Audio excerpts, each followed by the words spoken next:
Conectas Podcast.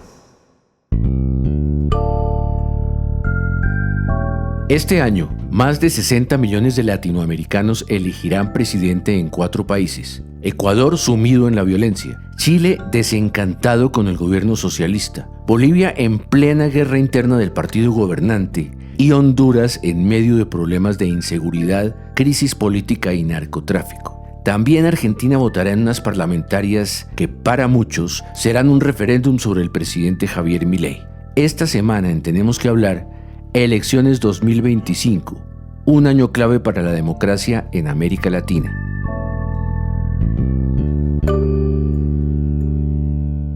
Hola, soy Mauricio Sáenz y les doy la bienvenida a un nuevo episodio de este podcast semanal en el que abordamos diversos temas de América Latina porque tenemos que hablar. Conectas Podcast presenta Tenemos que hablar. El análisis semanal para comprender la actualidad de América Latina, Realizado por la mesa editorial de Conectas, la plataforma periodística con miembros en 19 países de la región.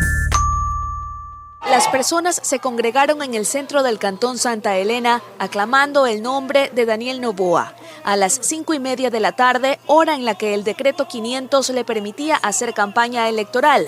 Ya como candidato, se subió a un camión. Hoy ya somos un movimiento en el cual se puede dar la esperanza de que se pueda dar gobernabilidad por los próximos 4 años. Escuchábamos al presidente de Ecuador, Daniel Noboa, cuando comenzaba su campaña para reelegirse en las elecciones del próximo 9 de febrero. Se trata del pistoletazo inicial de esta temporada electoral, de la que vamos a conversar con Octavio Enríquez, editor de Conectas. Bienvenido, Octavio.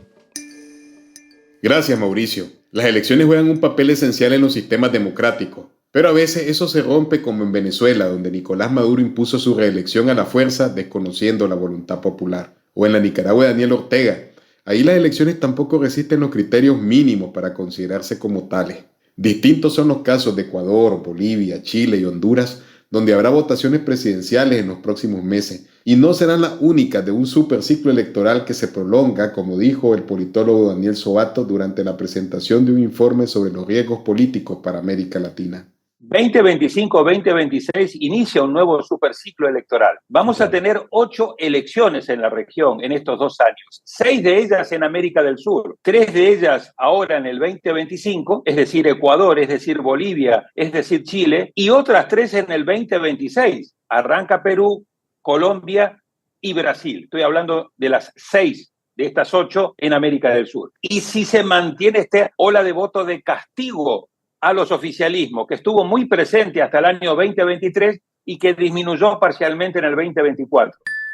Octavio, me parece que el comentario de Sobato plantea un panorama más bien cambiante para estos comicios. El informe sobre los riesgos para Latinoamérica, publicado por la Universidad Pontificia de Chile, recuerda también la incertidumbre desatada por el retorno del presidente estadounidense Donald Trump a la Casa Blanca. Así es, lo que yo percibí es que los editores del documento, Sobato, Jorge Satt y Diego Rojas, mencionan un panorama de incertidumbre marcado por temas como el de la inseguridad, la corrupción estructural, otra posible ola migratoria de venezolanos tras la entronización de Maduro, y también las consecuencias que pueda tener las deportaciones masivas si Trump cumple sus promesas. Pero lo que está claro es que la situación de la democracia preocupa a académicos y políticos como el expresidente costarricense Luis Guillermo Solís, con quien hablé. Creo que hay un riesgo de que tengamos menos democracia y más populismo. Hay un tema político serio. La democracia está a la baja en muchos lugares de América Latina, así lo ven todos los indicadores, y por lo tanto creo que esto hay que mirarlo con ojo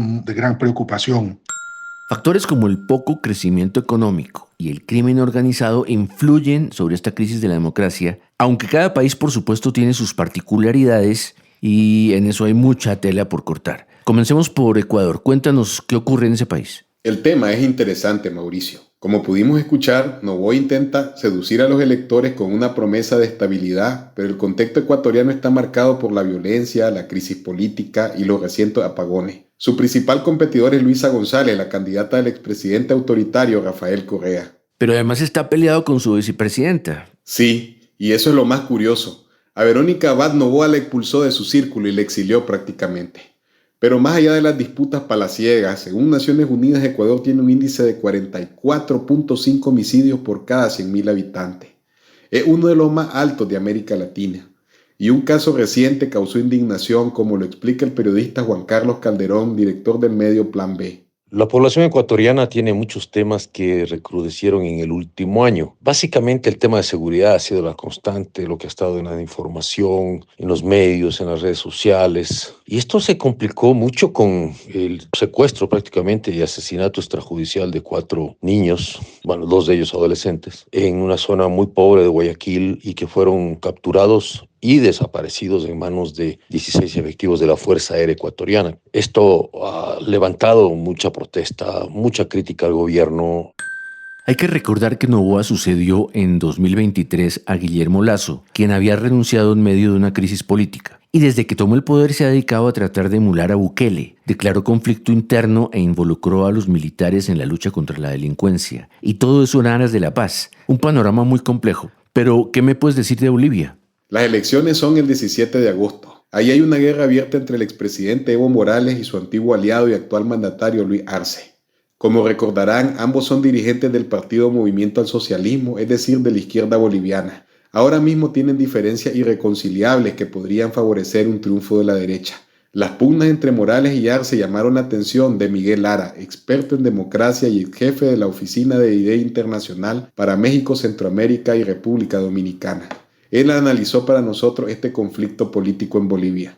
Aquí hay que entender un contexto en que la democracia en ese país está muy debilitada. Hay crisis políticas constantes entre gobierno y oposición, pero incluso dentro del propio gobierno hay divisiones, a lo que se suman problemas económicos recientes.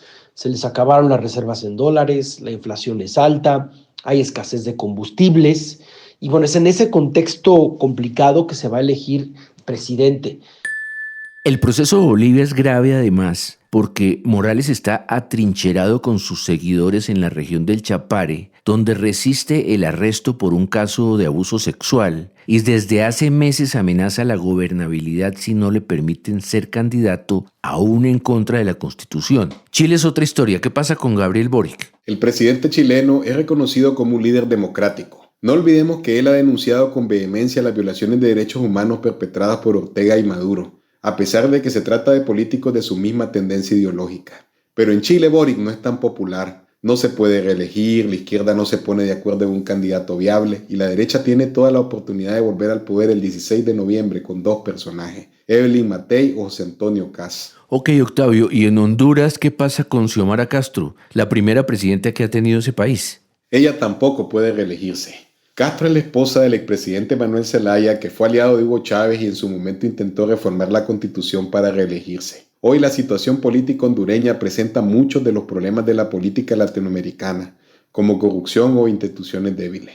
Pero el tema del narcotráfico es un fenómeno distintivo al que hay que estar atento en las elecciones del 30 de noviembre.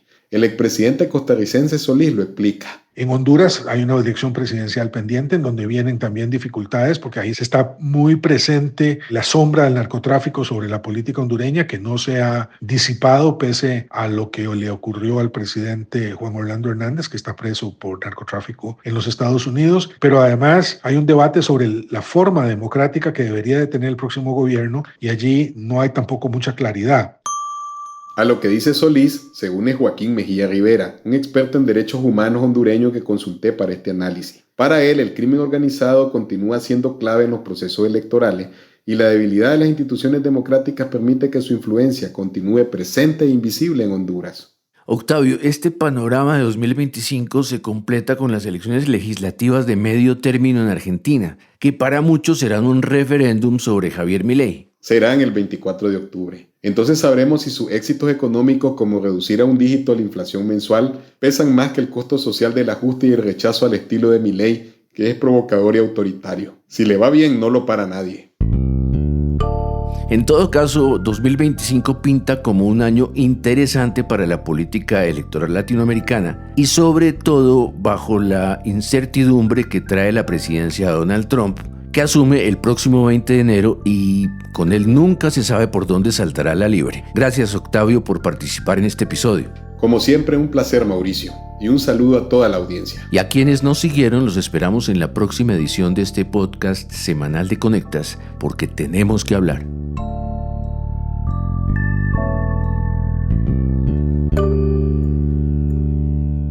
Para conocer a profundidad más contenidos de análisis sobre las Américas, visítanos en www.conectas.org. Escúchanos cada semana en Spotify, YouTube, Apple y Google Podcasts. Activa las notificaciones y déjanos tus comentarios porque en Latinoamérica tenemos que hablar.